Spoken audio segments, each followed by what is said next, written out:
3.5 miles from the Costco in Arvada is a farm that takes food right back into the hands that harvest the food we eat, farm workers. To the people whose job it is to grow our fruits and vegetables but can't afford them themselves. Today, we're following our food. From frontline farming in Arvada to the food bank of the Rockies. We're telling the story of how community-based, values-first farms and organizations This is our warehouse. are trying to revolutionize the way we think about food. We have a beautiful group of people here that are helping us pack food boxes. Why is it that we have these contradictions, that the people that grow our food can't afford the food that is in our communities?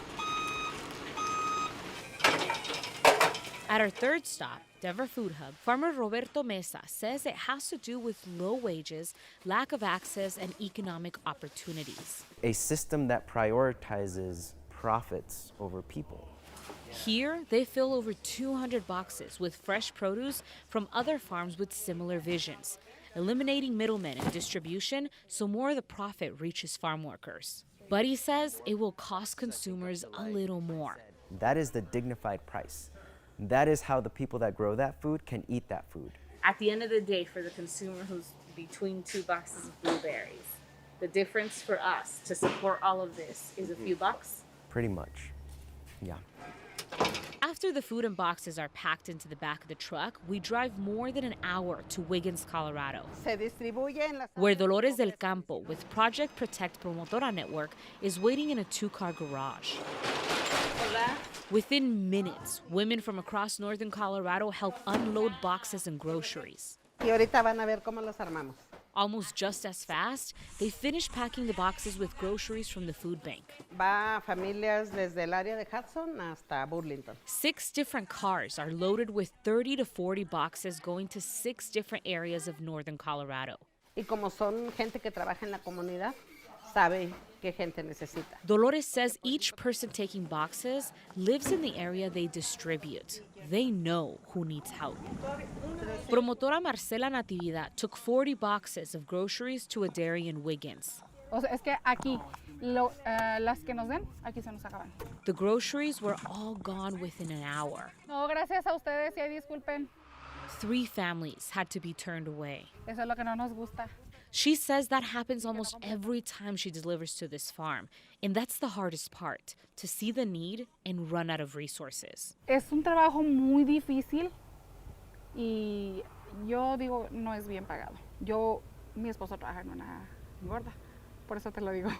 As promotoras, their job is to look for farms that won't shoo them away. Sometimes, she says, they have to park on the street where farm workers pull out of work to give them the boxes of food. Y nos quedamos en el camino y los íbamos que alguien pase y les hacemos señas. They're willing to do whatever it takes to get farm workers fed. Ellos, como dicen, ellos son los que les del sudor de la frente y no pueden disfrutar. Because, she says, they're worth it. Nos ahorramos algo. Chavelo Figueroa says he works 10-hour days with only 1 day off a week. Hay cereales, pues también hay jugos, hay pan, y entre otras cosas. He picks up food for his family every time the promotoras stop by the dairy. A veces ni alcanza, tiene uno que pues de plano sacrificarse un poquito menos para que vaya alcanzando todo. He says it's been 20 years since he started working here, and still, he has to make the tough choices between groceries or clothes for his 3 kids. Es una mía y la de los demás y ya adelante va otra. Transportation is also an issue for farm workers. Several of them have to carpool with Chavelo. 12 niños a lo mejor. In total, he says 12 kids will feed off these boxes of groceries. Estas ayudas nos están ayudando a muchos. Pues gracias a ellas que también dan su tiempo porque yo sé que no es fácil. For those of us who expect fresh produce on store shelves, Chavelo hopes we recognize the sacrifice it took from the people picking them. Reconocer, sobre todo reconocer el sacrificio de las personas.